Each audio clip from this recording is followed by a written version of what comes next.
What's up guys, Josh here, welcome back to another part of my last day at the Thought Police hotline. Last video we ended off just finishing talking to the president and Maximilian, the person in the eagle outfit or whatever that bird was. And now we're about to witness whoever this prisoner is. She unzips the door, wheels in a large steel box and zips the door. She then calls a gunner to bring in the prisoner. A couple minutes later, a gunner comes in with the prisoner.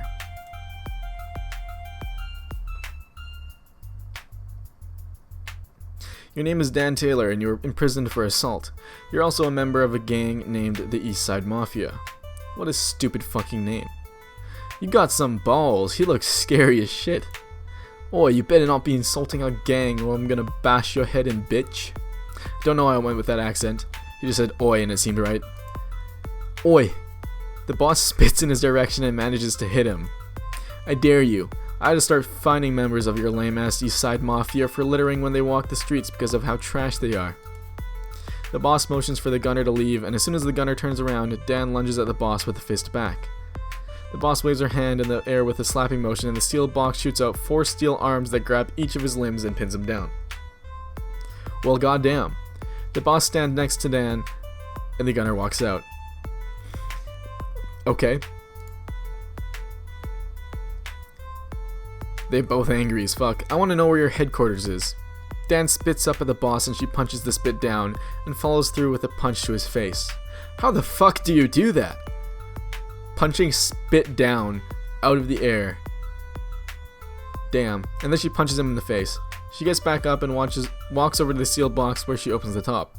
She gets a disinfectant wipe, wipes her hand off, and lays the wipe on the edge of the box's opening edge. She then takes out a red-hot knife from the steel box and walks back over to Dan. What is happening? Humble souls don't do what you did. Your attitude is why people like my daughter have scars, and you will learn the pain of this.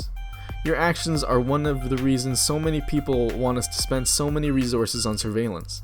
And you will learn the feeling of the actions we take when people don't give us what we need for surveillance. Well, maybe she deserved it.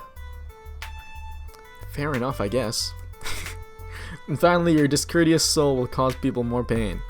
So your soul will learn to humble. This room has noise cancelling technology, so don't worry. No one can hear you scream. The boss has a look of pleasure on her face while she puts the knife on the edge of Dan's stomach furthest from her. The moment that hot knife is put on him, Dan screams. 1258 12th Street. That was fast. And say, you're the boss. You're the boss. Who's the boss? You're the boss. Is she still doing this to him? Well, oh, he's crying now. Dan starts crying. Damn straight. The boss calls for the gunner to come back in and take Dan away. The gunner enters. Oh my god, he's crying. Another pleasant day, huh, boss? Absolutely. The atmosphere is so calming, and my chakras are hella aligned to an extreme degree. Good shit, I guess. What a masochist. Oh, or no, masochist. What's the other? Sadist? No, I don't fucking know. That's like it. Dan is still sobbing. Oh, let's go, Dan. The gunner lifts Dan off the floor by lifting one of Dan's arms, putting it around his shoulder, and lifting Dan up while Dan is sad. Well, Dan is still sad. The gunner and Dan leave the room, and the door closes. Oh, poor Dan, he looks so sad. The boss goes over to the computer at her desk and calls Shade to report the information. Shade, huh? I think Shade and I can agree that taking down these people would be beneficial to keeping people safe. Even if we are a bit at odds, he's still one of the best at doing this. So I don't get it. Is she and Shade against or with each other? Shade answers, but a violin is being played. The East Side Mafia's headquarters are reported to be at 1258 12th Street. The violin cuts off. There's a pause for about 3 seconds and then Shade hangs up. The boss sits down and gets a message from Shade. The message reads, John's on thin ice and he needs to prove his loyalty. Any leaks in our ship could compromise the safety of our crew. In day 1, it's like we're taking on water with his reactions. I'll let this be his last chance. You know I don't suffer fools. We must keep our people safe. If you can find members of that game there and take them down, then I'll let him stay longer. If he can't, then I'll have him be taken out. I hope that was good intel. The boss replies with, okay. Shit, this is my fault. I need to find a way to get him out of this. I assume she's talking about John. John gets a message from Shade. It reads, hello. There's intel of the location of the East Side Mafia's headquarters. I want you to find any device you can at 1258 12th Street and gather intel on them. We want to take them down today. They've caused too much violence, and this is another chance to bring down violent crime. Damn straight. I'm ready to take down these bastards. Bastard. John inputs the address into his computer and finds 2 smartphones at the location. He turns on one of them. Oh. No. No. I saw her get shot. She's dead.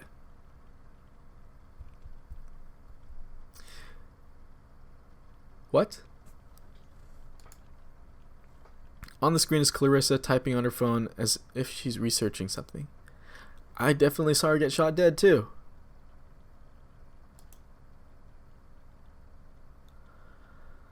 Is Shade messing with me? John messages Shade. I found Clarissa typing on her phone on a smartphone's webcam at that address. Are you messing with me? There's a pause and then John gets a reply. Let me check. There's another pause and John gets another reply. We've been compromised. I'm sending people to that address to take her out immediately. I don't want to watch her go again. Seriously, she's done so much great work for us in the past. What on earth could she have done to deserve this? Yes, being killed twice? John messages Shade. What did she do anyways? Shade replies, in order to keep society safe, it's important for the business people in power to keep their power as a stable force for good. Competition threatens this stability.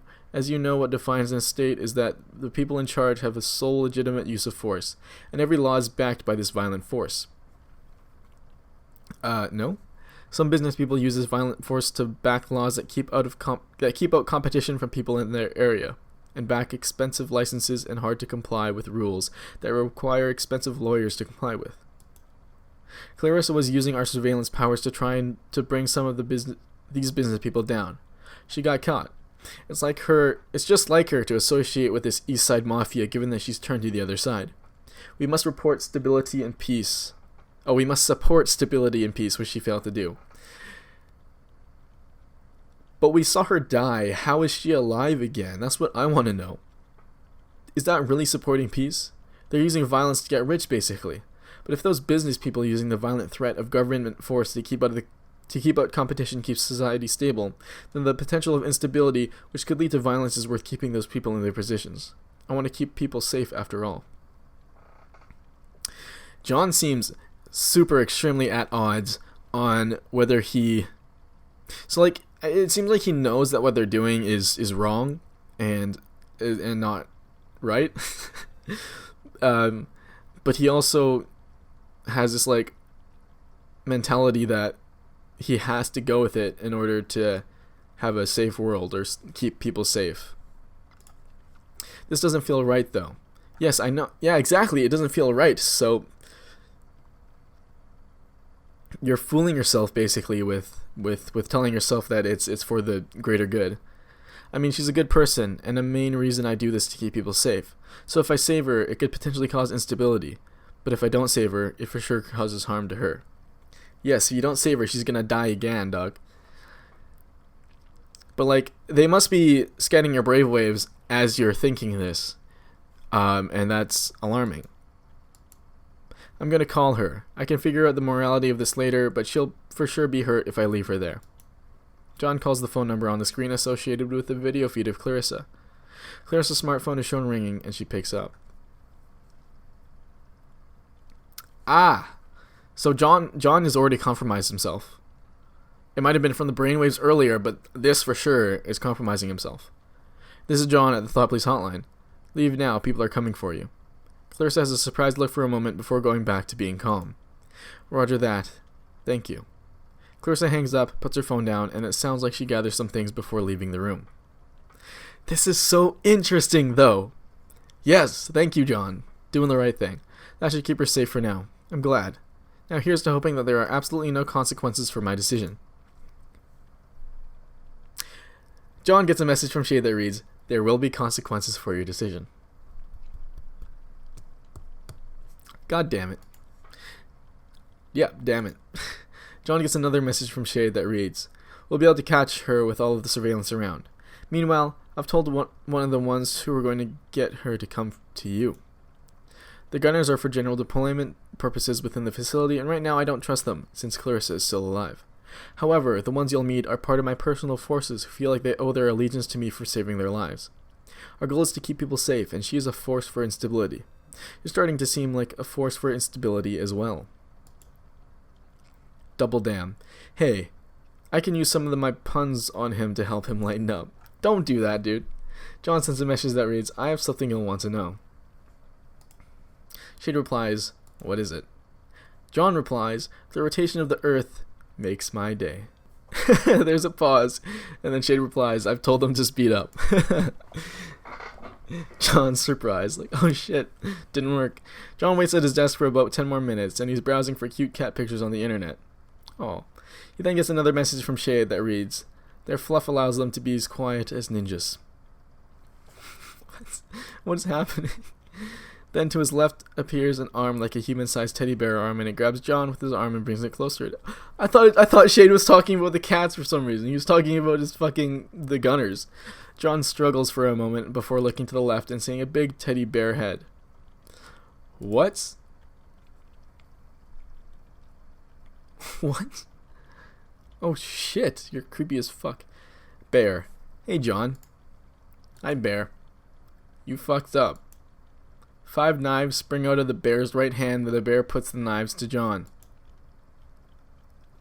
Oh, he angry. Let's go. John is just upset. He's just sad. The bear and John go to the basement hallway where the gunners brought him earlier. I wonder if the girl's still there. She must be, right? And there must be something to do with her. Otherwise they wouldn't have mentioned that or added that to the story. I've never felt so comfortable and terrified at the same time. Although I need to negotiate my way out of this so I can go back to helping more people, I could end up like what Shade thought he did to Clarissa, if not. Every word must be carefully balanced, or I and the public I hold dear, who would otherwise be without my protection, could be wrecked. John has this kind of like God mentality that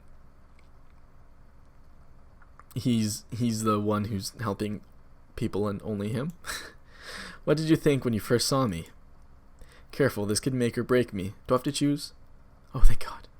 I could barely handle it. Dude, what are you fucking doing? God damn it. Oh, he's angry now. The bear slams the wall with his left fist and points one of the knives at John's face. You messed up. Oh shit, yeah, you shouldn't be keeping puns, dude. That was funny. Oh my God, what the fuck? Nailed it. And his eye sockets seem really deep with the shading around it, and it's kind of unsettling still. However, Shade has told me that he wants me to decide what happens to you. He wants to protect the public, which includes keeping society stable, and he's not convinced enough that you won't be a future liability. However, he did also mention that you've done a lot of good work in the past, including a bomb set to go off this afternoon, which could be a catalyst that helps to bring down a major threat to stability, the Snazzy Freedom Movement. By the way, the Eastside Mafia that woman is part of is why I'm like this. Since they use violence to attack businesses that try to use government force to back laws that advantage those businesses, they attacked me and my colleagues one day as we were at our desks. My human body was dying, but I was saved by a contact in the government who surveys enemies of stability and peace. Shade, and put into this new bear body. That's fucked up.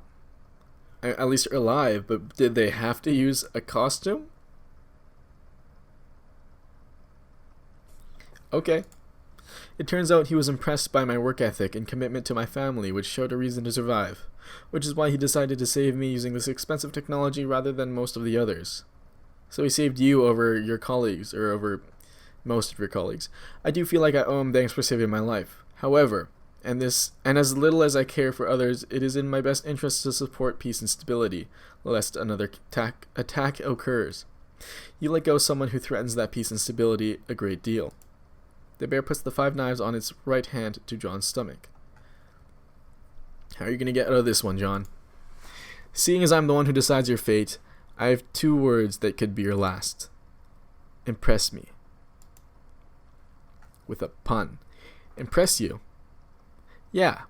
It's fun to watch prey squirm, but if I like you better alive than dead, then you get to walk out of here for my amusement. I'm the one authorized to decide your fate, after all. You sadistic. You're someone who likes a challenge. You like to test people. Yeah, it helps me feel alive. 'Cause you're stuffed inside a stuffy. Feel alive. After I technically died for the first time. After I was reborn into this body, and I looked back on my life and thought, fuck it, I'll live how I want. I challenge myself and go on these missions which also help people. I'm like a superhero. And before I was just some mid-level pencil pusher who worked at a desk doing tasks I felt were worthless. Now I mean something. Yeah, good for you that you feel as though you mean something and that you're being productive in life. Mean something. I want to mean something to other people. Feel the power that I never had before, and a reason to be alive, which are things I didn't have much of before, other than my family, who I haven't seen since they thought I'd died. That's depressing. Can't say that. Fuck. Day in and day out, I was underappreciated in the office. Powerless. It was boring, and I wanted excitement, and my job, while on the outside looked valuable, felt worthless to me. I could have been replaced easily, and thus I didn't mean that much in the grand scheme of things. Shade saw promise in me that I knew I had, that my wife thought I had, and he helped me feel like I matter. Now life is exciting. I have much more power, and I matter by helping society be safer and by providing them more stability than they otherwise would have. Helping society be safer should generally make things safer for my wife and kids, who I haven't seen since the attack. I can protect them from afar. That's so saddening, though. That idea of, like, yeah, I don't know. It's like sounds noble, I guess, to the person who it's affecting, or yeah, who's dealing with it, but I feel like it's not the correct thing to do. Wife and kids. Yeah, I got married to my wife Sarah about 10 years ago, and we have 3 kids. Sarah, Thomas, and Rowan. Sarah works for another large company, and the kids are in middle school and elementary school. I love them. I miss them so much, but I don't want them to see me like this. What do you mean? They'll love you. You're a fucking stuffy, dude. You seem like you care a lot. Thank you. That means a lot. And you said your wife works at a big company. I wonder if John is saying this to try and impress him and weasel himself out to get him to like him or something, or if he's actually being genuine. Or maybe it's half and half. And you said your wife works at a big company. Yeah, she works as an accountant. And you want to use government force to help protect the business interests of these big companies. Yes. Okay, so I'm going to seem like a total asshole. You're going to hate me for this. You're going to think I'm the worst. How does the government protecting these businesses help stabilize society? John, careful with your words. He has 5 knives and he could kill you at any moment. Those bigger businesses know how to play by the rules in the societies they are in, which includes knowing how to run a business, managing people, and making enough visible donations to be part of the community. A new smaller company might come in and either not have the money or not know the importance of visibility giving to charities that give poor and low-skilled people free things when they are in need, for example. There is more of a practiced management tradition in most of these bigger companies, which helps to stabilize the lives of the people in it compared to have management who are part of a smaller company and might not be as practiced. Whew. A lot of talking. Which, obviously, because it's a visual novel, but since they are taxed at a higher tax rate, it's also important to have more big businesses bringing in tax revenue rather than a bunch of smaller businesses who at the same corporate income level as an aggregate would be bringing in less money due to the tiered nature of the corporate tax structure here. If people threaten the stability and that tax income, getting rid of those people can help make society safer. So many big words in this. I want to ensure the stable structure stays in place for my families and most of the rest of society's safety. How does killing me help make society safer? You helped that woman escape and you could do similar things in the future. Does it sound ridiculous that someone like me, who has served here for 2 years, could help more people in the future be caught? No, it's possible. Is it crazy to think that after 2 years and a bomb plot to help bring down one of the 2 major resistance organizations, I could make a mistake.